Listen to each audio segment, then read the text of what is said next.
Depuis des années, Delphine Coutan écume les salles de concert pour présenter sa poésie en chanson. Et à propos d'écume, la musicienne ne s'arrête pas là puisqu'elle travaille le sel. Amoureuse des marais salants, eh bien elle s'y consacre en professionnelle. À Guérande, dans le Loire-Atlantique, reportage Christophe Chastanet et Hervé Moreau.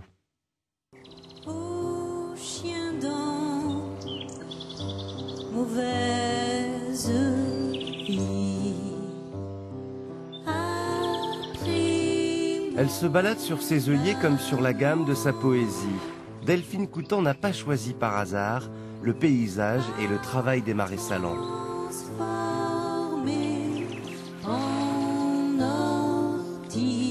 J'étais cueilleuse de fleurs de sel au départ. Pendant plusieurs années, j'ai été cueilleuse. Je faisais de la musique en parallèle. Quand j'ai commencé à vivre de la musique, je me suis dit bon, ça sert à rien de continuer les petits boulots à côté. Et en fait, il y a eu un été où j'ai pas fait de sel et ça m'a vraiment manqué. Les gens aussi, enfin tout m'a manqué. Donc j'ai décidé de faire ça régulièrement.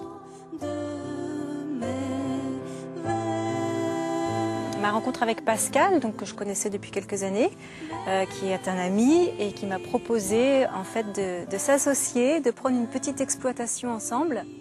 Et Pascal, le paludier comme un grand frère, lui transmet alors les gestes et l'amour d'un métier séculaire.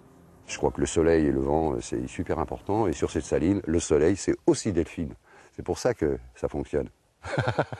Je ne me rendais pas compte au début. Je sentais que j'avais besoin d'y être souvent. Et petit à petit, ça a été très chouette pour moi de voir arriver dans mes textes, dans mes chansons, des mots pas complètement liés au vocabulaire de la saline, mais quand même beaucoup de mots en lien avec la nature. Il n'y avait pas ça au début. Oh la belle architecture que m'offre la nature. Devenons anthropophages, oublions les plaisirs sages. Il m'ennuie. Il m'ennuie. Et là, je sens que c'est la paludière qui entre en chanson. Vois-tu l'étrange animal qui veut bien... Enfin, à la fois en tant que chanteuse et à la fois en tant que paludière, il y a quand même une recherche à la fois de sensations fortes. Par exemple, ici au Marais, comme c'est beau, le visuel est stimulé, les yeux, on parlait des sons, enfin tout ça c'est important.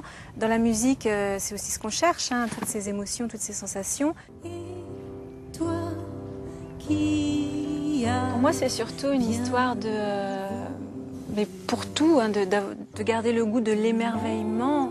Ça fait des siècles que ça existe, ces paysages-là. Donc, à la fois, il y a un mouvement permanent avec la cristallisation du sel qui se fait tous les jours, et en même temps, quelque chose qui est très paisible parce que ça semble immuable.